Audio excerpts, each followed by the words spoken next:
Hi, my name is Mattia Murray, and welcome to The Longer Road. You are on the longer road if you have multiple intersectional identities that are often marginalized. You've had to work harder to get to the starting line, and you might feel behind. I'm here to provide hope, support, and practical tips, and to let you know that you're not alone. Welcome to my guest, Kai Northcott. They are a non-binary coach for neurodivergent people like me. So obviously that's probably why they popped up on my TikTok, which is actually where I found them. And they have these great series of videos about rhythmic approaches to life, which is absolutely something I do myself as a neurodivergent person. And I thought that that would be a really, really useful topic just in general for my audience. And if there's anything else you would like to add about yourself that you think people might want to know, go for it. Awesome. Well, thanks so much for the invitation and the introduction. And yeah, I'm very excited to share a little bit about rhythmic approaches to life and what that means to me, and hear a little bit more about what that means to you and how you've been approaching that in your own life. And yeah, just excited for the conversation. Awesome. And first, I always like to ask people, what are you passionate about right now? I think what I'm most passionate about in general is decolonizing time.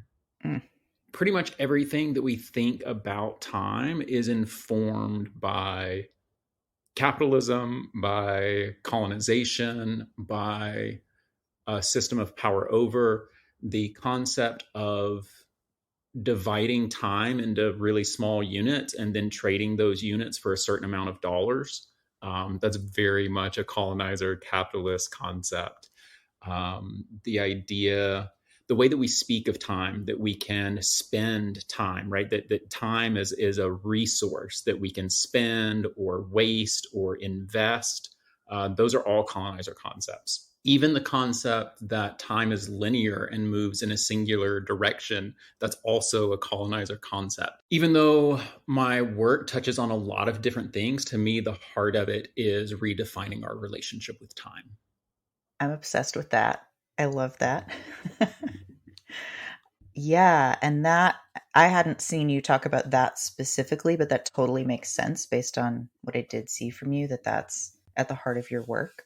If you are interested in talking about this, I would be very curious to know how you got into that, kind of how you started moving toward this idea of decolonizing time or kind of realizing what was going on there. In a lot of ways, my journey started in 2009. Prior to that, I had a very different life. I was born and raised just outside Atlanta. I went to school just outside Atlanta. I, after I graduated from college, I was working in Atlanta. I was working as an insurance agent. I was making six figures. I had a fiance. I lived in a three-story house. I drove a Mercedes. It was like this very certain kind of life, right? And I, living that life, I had achieved quote unquote success in all the ways that I had been told success was supposed to look. And I didn't feel it. I was just not, I didn't feel fulfilled. I didn't feel content. I didn't feel deeply happy. And so in 2009, I walked away from all of that and I traveled for 6 years. I stayed here and there. I had a couple of home bases for like a month or two or three here and there amidst that. But for the most part, for 6 years, I traveled entirely. I lived on the road. I lived out of vehicles. For a while, I didn't have a vehicle and was just living out of my backpack. During that time, I got very involved in the Earth Skills movement, which is a movement that consists of several different gatherings that happen around the country where people teach traditional skills like blacksmithing, hide tanning, shelter building, as well as skills like conflict resolution, nonviolent communication, and different things like that. So essentially looking at what are the skills that we need as people to live with other people outside of a grid supported system. Getting involved with that movement, and I say the movement is characterized by the gatherings. The gatherings are the easiest place to spot what's happening, But of course, the people who come to the gatherings, a lot of those people live in homesteads, they live in communities. So the movement is much larger than the gatherings themselves, but the gatherings are kind of the focal point in a lot of ways, the public focal point. So getting involved with that movement then also led to me getting involved in the nature connection movement, which there's a lot of overlap between those movements, but they're not really the same thing. Where the earth skills movement is very much focused on the skills and connection with nature might follow from that. The nature connection movement is focused on connection first. And if skills follow from that, that's fine, but that's not the focus. The focus is connection. So getting involved with the nature connection movement led to working with youth outdoors, working in nature connection, working in outdoor education. Through that movement, I was introduced to a lot of different Indigenous people and Indigenous teachings, and introduced to the way that they conceive of time, talk about time, measure time, and noticed a stark contrast between the way Indigenous people think about time and talk about time and the way that Western culture, mainstream capitalist culture, talks about time and conceives of time. And noticing those differences led me down a rabbit hole of conversations and research. And eventually I was part of a 2-year program. Well, not 2 years. It was intentionally not measured by years. It was 100 weeks. So there was a 100-week program called the Time Zone Research Lab, facilitated by my friend Nadia Cheney, where every week we had a Zoom call each week that lasted for about 7 hours. People would hop on and off the call. The whole call lasted about 7 hours. And each week, there were a lot of different elements of the call, but a core element of it was diving into a reading. So each week we would have a reading that the facilitator, Nadia Cheney, had chosen. And the idea was that we would kind of read that in advance and then come to the Zoom call to discuss it. And the readings were all around time. They were some by Indigenous authors, some by philosophers from Europe a few hundred years ago, some modern people, some fictional works, some scientific works, research papers, just all kinds of different readings. And being with a group of people for 100 weeks where we're talking about time consistently, talking about how we conceive of time and what time means and the quantum physics of time and general relativity, just so many different things, so many different aspects of time. Being involved in that conversation with a group of people who, because the facilitator is queer, politically active, an unorthodox thinker, outside the box thinker, then they attracted those kinds of people to this program. And so talking with queer, neurodivergent, politically active people week after week about time and our relationship with time and how we conceive of time completely shifted how I conceive of time and how I think about time and how I talk about time, how I experience time. So while I was participating in that program, I also took a coaching program called Purpose Mastery from my coach, Brian Boucher. He works with his wife, Gabriella Boucher. And a big part of that program, Purpose Mastery, is defining what is your purpose. A lot of times that can sound like very theoretical and heady, and like there's no way to answer that question with definity. And they have a very systematic approach of a process you can go through with many steps that at the end of that process, you'll have a clear understanding of what your purpose is. And so going through this 3-month coaching program in the middle of this 100-week program about time, everything became interrelated and overlapped. And at the end of that 3-month program, I had clarity that my purpose on the planet in this lifetime is to decolonize time.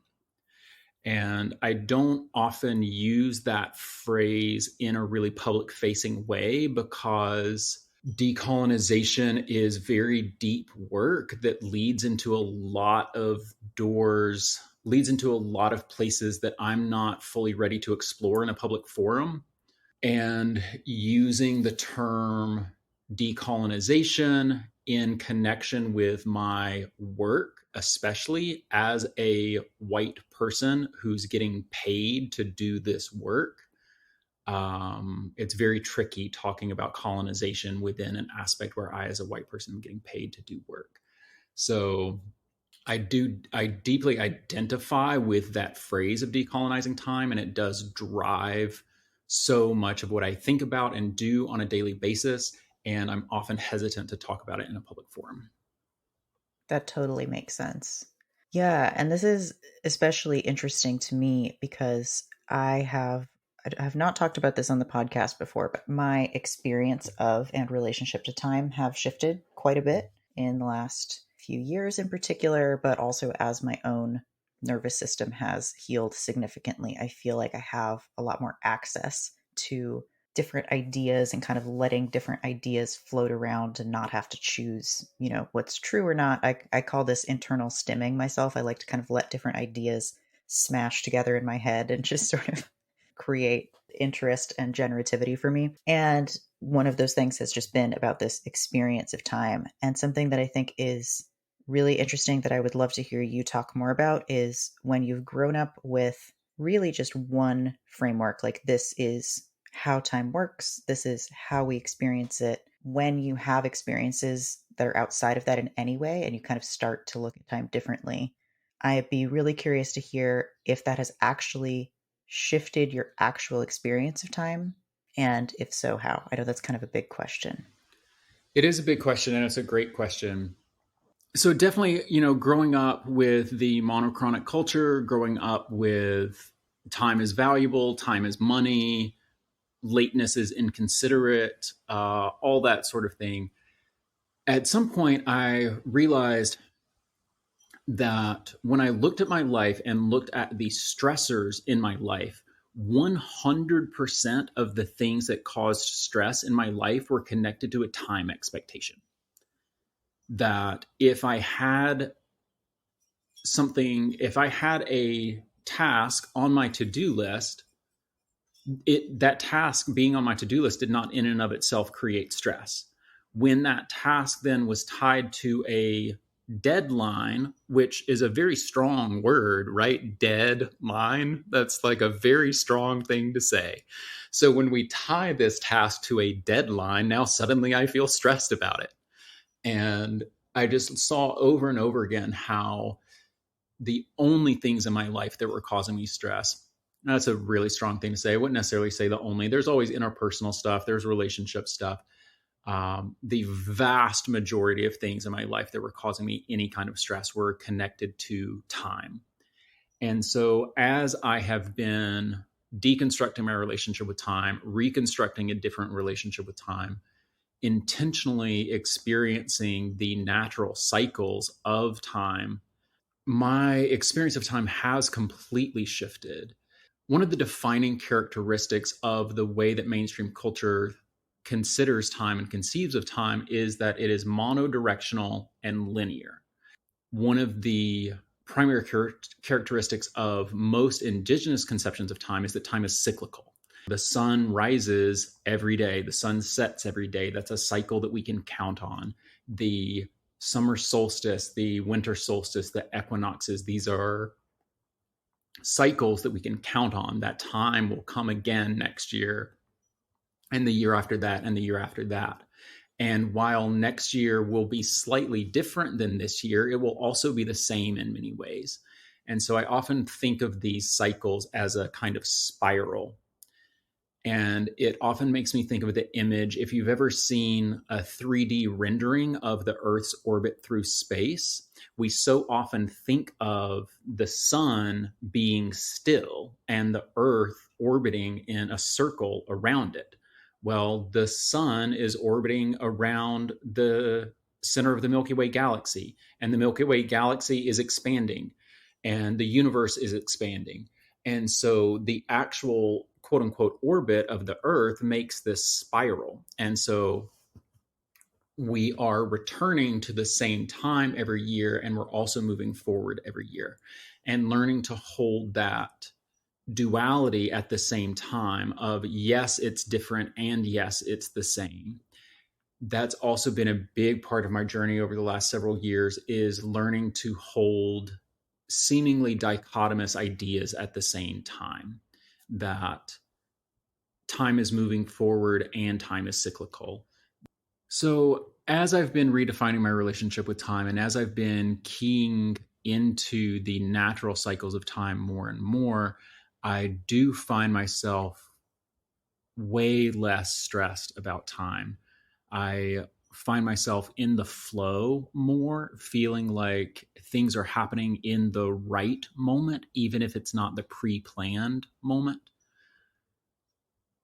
And a big part of that journey for me, and a big part of the work that I'm doing now with helping other people connect with the rhythms and the cycles of their day, of their week, of their work session, a lot of that for me came through lived experience of, for 6 years of traveling. During that traveling, I wasn't staying in hotels and condos. I was sleeping in vehicles. I was sleeping under the stars. I was sleeping in tents. I was sleeping under tarps for an entire summer. All I had was my backpack and my tarp that was in the backpack. So essentially living outside, I became so much more connected with the natural cycle of the day and the energy of the day, and how the day has a flow to it, that sunset feels really different than sunrise. And if I allow myself to immerse in the natural world, then I find myself waking up near sunrise. I find myself feeling really tired as soon as the sun goes down. And connecting with those natural cycles, not only of each day, but also of the seasons and the years. And so, connecting with that larger concept of time, I now feel like clock time is a thin veneer over the deep, deep experience of how time actually functions. Amazing. I'm like processing. A few things I jotted down as you were talking, Mm-hmm. and I'd be happy for you to go in any of these directions. Natural cycles of time. I really, the feeling like it's happening in the right moment is something that I feel like comes up with my clients quite a bit, especially, for example, late diagnosed ADHD. People have been having this experience for a long time that they're not spending their time correctly, or prioritizing correctly. That's something I hear a lot, is that people feel like they're never doing the right thing. So I think that's an amazing thing to be able to experience, that you are in the right moment.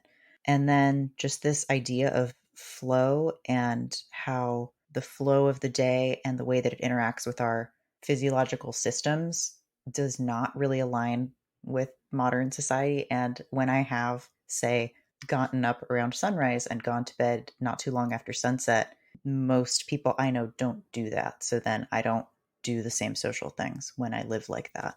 So I think those are all very interesting things to me. They're all related. If that sparked anything for you. Yeah, absolutely. Sparks a lot of stuff.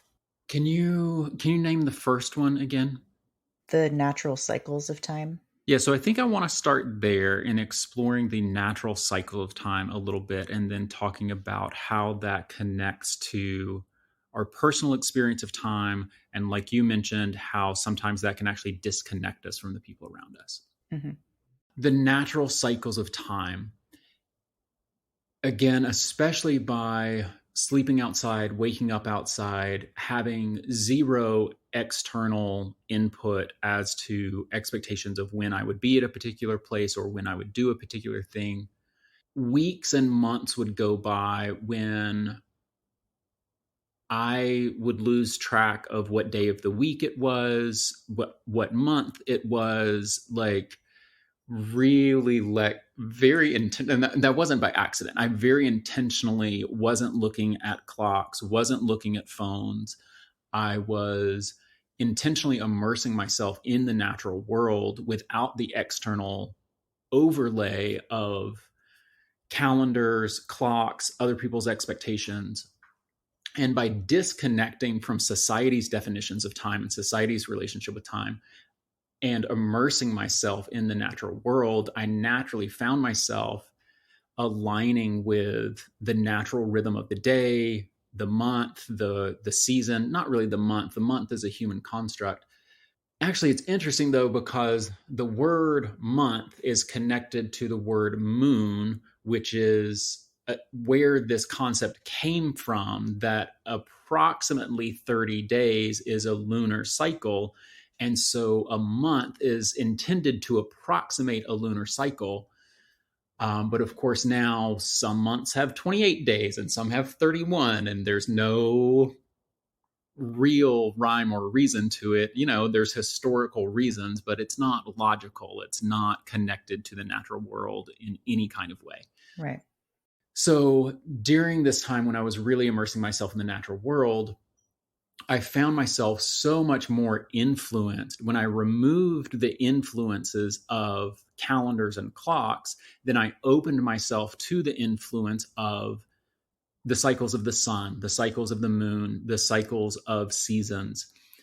And so I found myself naturally waking up around sunrise and feeling really tired after sunset. I found myself with less energy around the new moon and more energy around the full moon.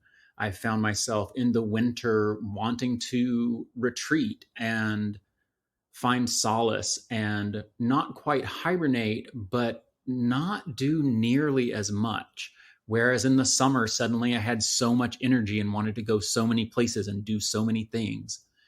When I think about the natural cycles of time, I think about what is actually happening in the natural world. And that's two components.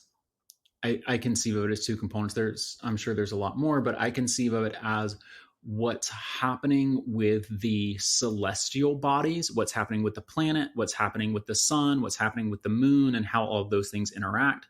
And then there is how the plants and animals respond to those things. And by opening myself to the influences of both of those things, well, I'll phrase it this way: by opening myself to the influences of what's happening with the celestial bodies, then I found myself naturally wanting to do the same sorts of things that the animals are doing. Being more active in the springtime, being more excited about love and sexuality in the springtime, wanting to stay up all night on the full moon, wanting to take a nap in the mid-afternoon. The deer, the birds, the so many wild animals rest in the afternoon. And when we look at cultures that are more connected with an earth-based, place-based way of life, then a lot of them have that time built in. Siesta time is the one that we're most familiar with, but in a lot of different, more place-based cultures, there is that time of rest in the afternoon. By opening myself to the influences of what's actually happening in the physical world, I found myself doing the same sorts of things. I found my body responding to those influences in the same ways that the animals' bodies respond to that, because we are, after all, animal creatures on a natural planet living a life that is very, very different than the environment in which our bodies and brains evolved and developed to be in harmony and synchronized with the natural world. And I really believe that so much of the difficulty that we experience around modern life is, well, I'll even say it this way. I really believe that so much of the difficulty that we experience as quote unquote the human condition, and so much of the self doubt, depression, anxiety, a lot of other things that we experience are a direct result of modern society, and specifically a direct result of how they have disconnected us from what our bodies naturally want to do. Yeah, that is very much my experience as well, both personally and just in the work that I do. Yeah. And I would love to use that then to segue. There are obviously a ton of different things people can do to reconnect with nature, with natural cycles, with our bodies, with what our bodies are actually asking for. And a lot of those are in pretty direct opposition to living and caring for oneself and one's family in our current capitalist society. So I'd be very curious to hear kind of how you conceive of starting this process if this is a new process for someone. Yeah, great question. And this actually ties into something we were talking a little bit about earlier, is how reconnecting with our own bodies and our own rhythms and our own flows can sometimes disconnect us from the people around us if they are still embedded in the societal experience of time. So I think one of the first things to say about any of this is to recognize that the experience that I had of traveling for 6 years and living outside for most of that is pretty far, pretty near one extreme end of the spectrum. Yeah. And I find this to be true for myself and people I talk to, and I think it's true for society at large, that very often if we find ourselves out of balance in some way, we might think of that as too far on one end of the spectrum. And very often, I find that before we can come to the center and find something close to balance, that it can be really supportive to experience the far other end of that spectrum. And so when I think about those 6 years of traveling and immersing myself in the natural cycles, I recognize that that's one end of the spectrum, and that now I'm at more of a place of balance of being connected with the natural cycles, staying connected with those, feeling the influence of those, and also scheduling things, knowing what day of the week it is. I always know what the date is and what time. I don't always know what time it is, but there are dozens of things that happen throughout my week that are timed.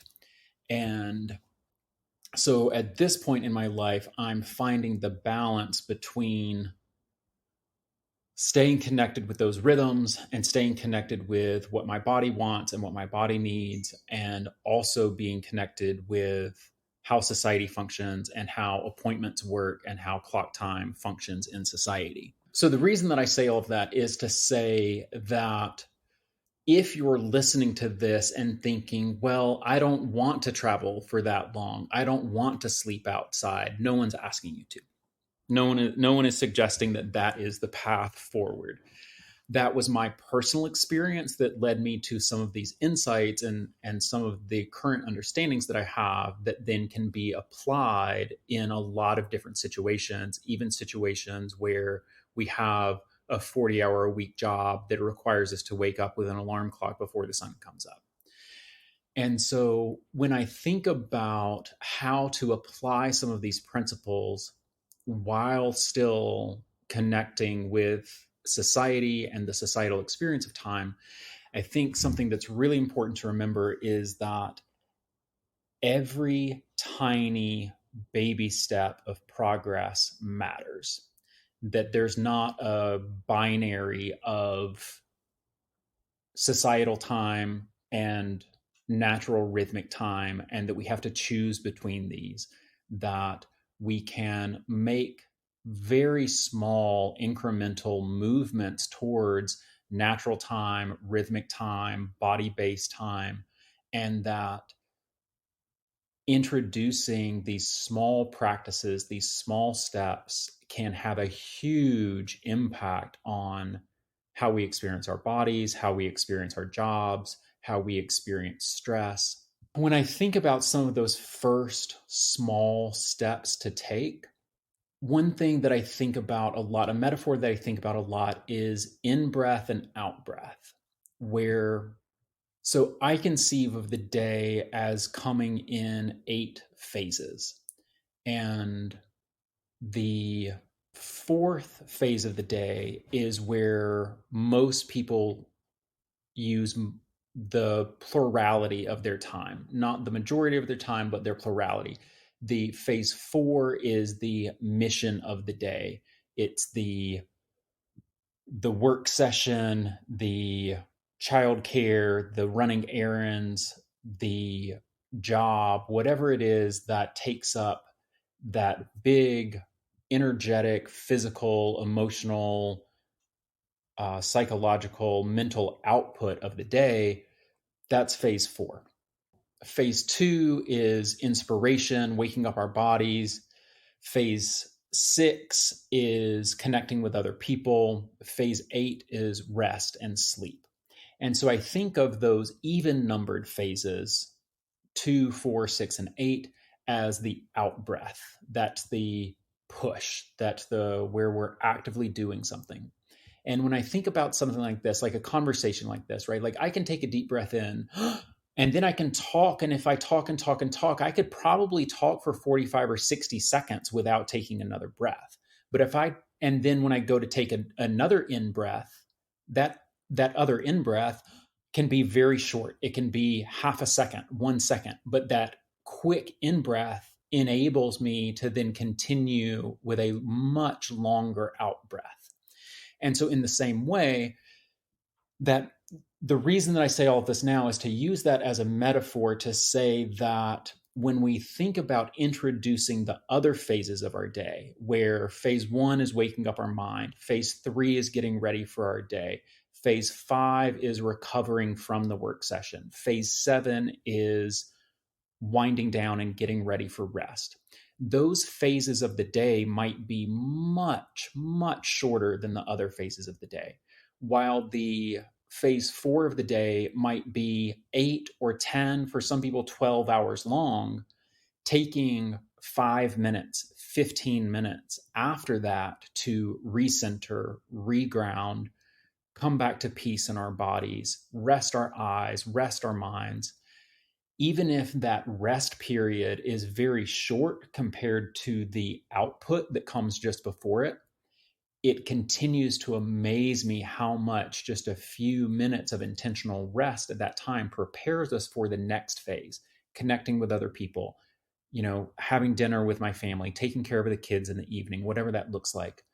And so often when we ignore that phase 5, when we attempt to move directly from the output of work directly into the output of social activity, we find the social activity draining, or we find ourselves trying to artificially create that sense of relaxation through having a drink, having a smoke.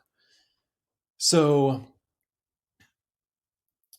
there's a very long way to come back around to, I think, some of the first most basic steps that we can take to reconnecting the with rhythm-based time and with the needs of our bodies is to, in between each of these big outputs of the day, to find and to make space to rest. And even 1 minute of deep breathing, 2 minutes of closing our eyes can have such a huge impact on how draining the thing before was and how much energy we have for the thing after. Totally. I also am a big lover of mini naps, which is basically what you're saying. Just, closing your eyes for a couple minutes. I know I'm not going to fall asleep, but I will still close my eyes and get into a really relaxed position and just let my body rest. And it's amazing how even a few minutes of that can actually feel like a 15-minute nap if I just intend to rest. And I've said it before and I'll say it again: when you actually intend to rest and let yourself enjoy the rest and don't feel guilty about it, it's so much more impactful on your body versus when you almost feel like you're being forced to rest by your body because it's refusing to cooperate and then you're fighting that. That's a very, very different experience. And I think that kind of ties back to that idea that, when you were saying that a lot of your stressors were attached to a time expectation, I think that can come up with the idea of rest for a lot of people as well.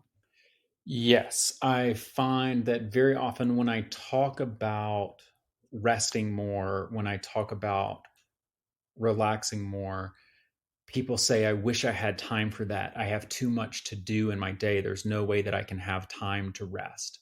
Yeah. over and over again in my client work, I see with so many different people that when we prioritize self care and we prioritize relationship, then our thoughts are clearer, our decision making ability is clearer, our ability to accomplish tasks is greater. And so we get our work done faster. We get our things done around the house faster. All of these things that are taking up all of our time take less time to do. So by prioritizing self care, by prioritizing relationship, we actually make more space for those things. So many times people feel like, and I think this is a teaching from society, that society teaches us that we have to accomplish a certain amount of work in order to earn self care. Yes. We have to do a certain amount of stuff before we're allowed to have relationships. And I find that by flipping that script, by prioritizing the self care, by prioritizing the relationships, we bring such a better version of ourselves to every day that then we do have more time, we do have more spaciousness. And we're not using so much energy with that. Fight is just the word that keeps coming to mind, like fighting this. It's actually, I'm really enjoying thinking about this way of thinking about time and how I actually think that's a lot of what that internal stressor feels like, is this fight against this conception of time as the one that we've learned, the one that's very, linear and broken down into tiny chunks and time is money and all of that. That's, I think, very counter the way that the actual brain and body work. And if you have a lot of awareness of or metacognition of what your system is doing, and you're like, this does not feel good. I know I don't like this, but it doesn't look like there's an alternative. If you just look around, these assumptions are so core to the way that we live that I don't really see people questioning them for the most part. It's usually just, can you fit in more stuff? Or on Mm-hmm. the other hand, can you make enough money so that you can have time to rest?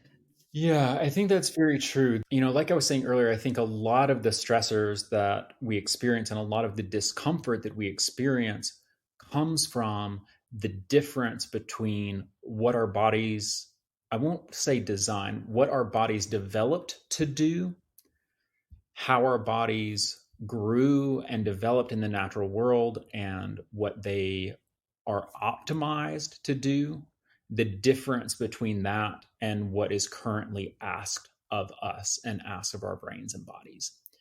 And like you said, it's very difficult to perceive an alternative. And without seeing an alternative to the way things are, it's really difficult to conceive that the way that things are is what's causing the difficulty, because that just feels very defeatist of like, oh, well, this is the only way that things could be. And the way that things are is harming me. So where does that leave us?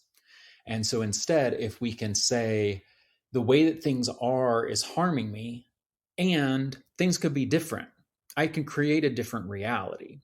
And I think it's really important to emphasize that we can create and live into this different reality while still engaging with clock time, making our appointments, keeping our meeting times with other people.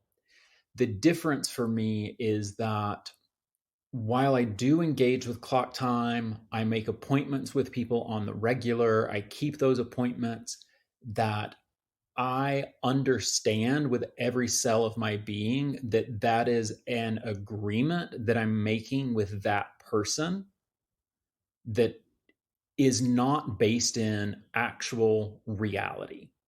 The idea of a universal clock, the idea of time zones, the idea of everyone in the time zones clocks being set to the same time, all of that emerged very recently. It was mid 19th century when railroads became more common and trains were running into each other on the tracks because they had a different understanding of what time it was when these two different trains left the track in two different entirely different cities, and then they end up colliding because of a different understanding of time. And then people are like, oh, well, we need to make agreements, we need to all agree on a specific time, and we'll all set our clocks to that same time.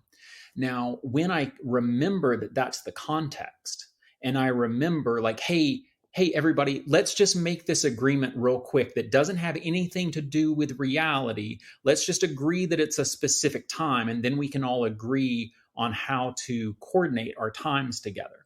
When I conceive of it that way, it allows me to perceive the reality of the situation, that that's just a thin veneer over the much deeper reality of cosmic time, cyclical time, natural rhythms, all those sorts of things. And so I'm continually having the experience of natural time, rhythmic time, and also making agreements with people to honor this fictional time system so that we can coordinate and have a conversation at a particular moment. So I do want to start wrapping up. And my last question, which is it's kind of a combo question. One, what advice would you give to a younger version of yourself? And you can pick any time, any age, which is also kind of, what do you want to leave the audience with, listeners with? Maybe any additional advice you don't think you've given yet. So before we get there, I feel like there was another thread that we both left hanging a little bit, where both of us kind of referenced this idea that when we start connecting with natural time, that it can disconnect us from the people around us. Oh, yeah. So I want to touch on that just a little bit.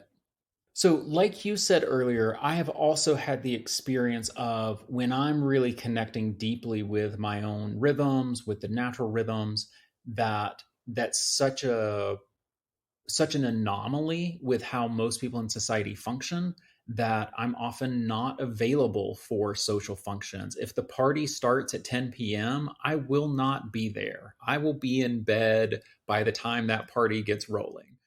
It reminds me of something that I've seen in social media recently, where people talk about, oh, when I start on my healing journey, suddenly I find myself disinterested in everything. And when they say everything, what they mean is pop culture. Mm. The movies, the music, the television, they conceive of that as quote unquote everything because it's their whole experience up to that point. But once we disengage from pop culture, turns out there's a lot of other things happening in the world besides pop culture. There are other people, there are outdoor adventures, there are books, there are conversations, there are things that we can create. There's lots of different things that we can do with our time besides consuming pop culture. And so, in the same way, yes, when I find myself really immersed in my own natural rhythms, then I'm not as available for DJ shows and late night parties and all these other things that I used to do. But I'm more available for outdoor adventures. I'm more available for connecting with other people who are on the same wavelength. And I think that's really important to remember, that so often when we make a change in ourselves that disconnects us from the people that we've been connected with up to that point, it often feels like we are so alone, and that no one else is having the experience that we're having, and that no one else could possibly connect with us in the new place that we are.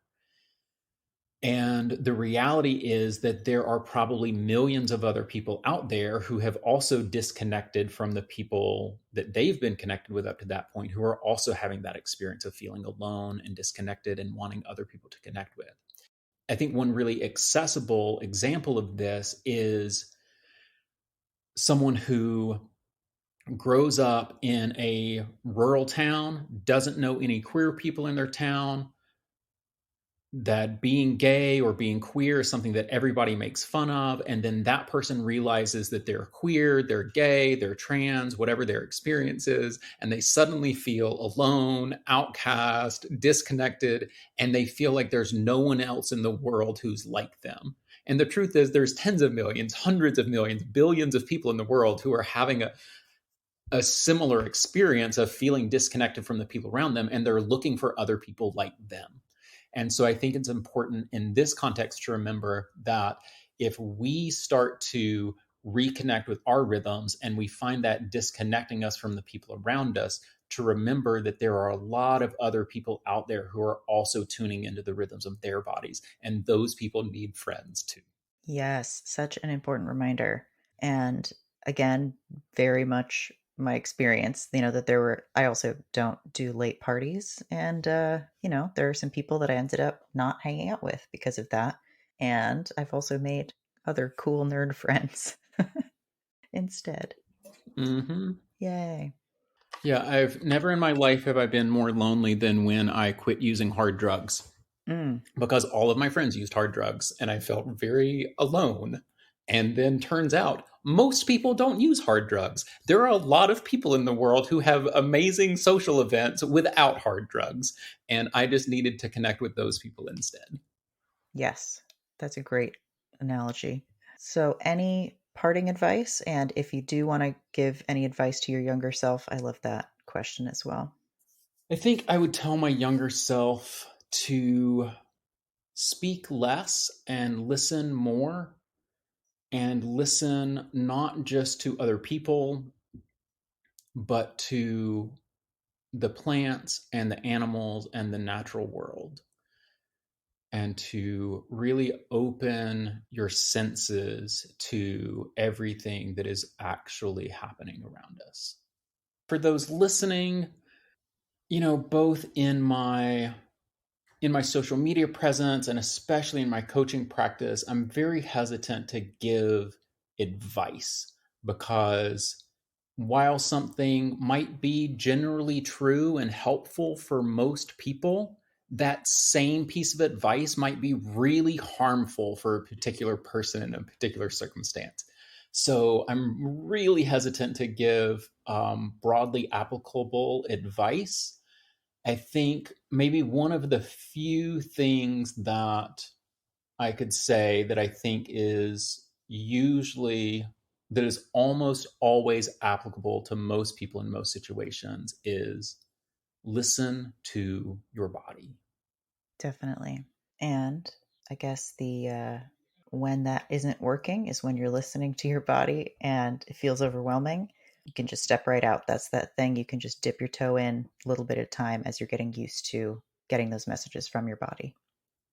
Absolutely. Yeah, I think that's a really good point that very often if we're used to not listening to our bodies and we start to listen to our bodies, that it can be really overwhelming. There might be a lot of sensations in our body that, yeah, can feel really overwhelming and disruptive and disconcerting. And that engaging with what our body is saying can be a long, slow process. And like you said, just dipping our toes in and getting a small taste of what our body is feeling and what our body is saying. And if that does feel overwhelming, we can go back to the baseline that we were at before and find support for processing all the information that's coming in through our bodies. Thank you so much. This has been such a fun conversation, and I feel like we could easily talk for another hour. Where can people find you to connect? So on social media, you can find me on TikTok, Instagram, and YouTube as Kai8Seasons. That's Kai, the number 8 seasons. And you can also check out my website, which is 8seasons.consulting. That's the number 8seasons.consulting. Awesome. And we will put all of those links in the show notes as well, so people can easily click through and find you.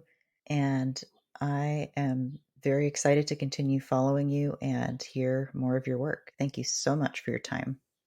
Yeah, thank you so much for the interview. Really enjoyed the conversation today, and I look forward to staying in touch. Awesome. Thanks so much.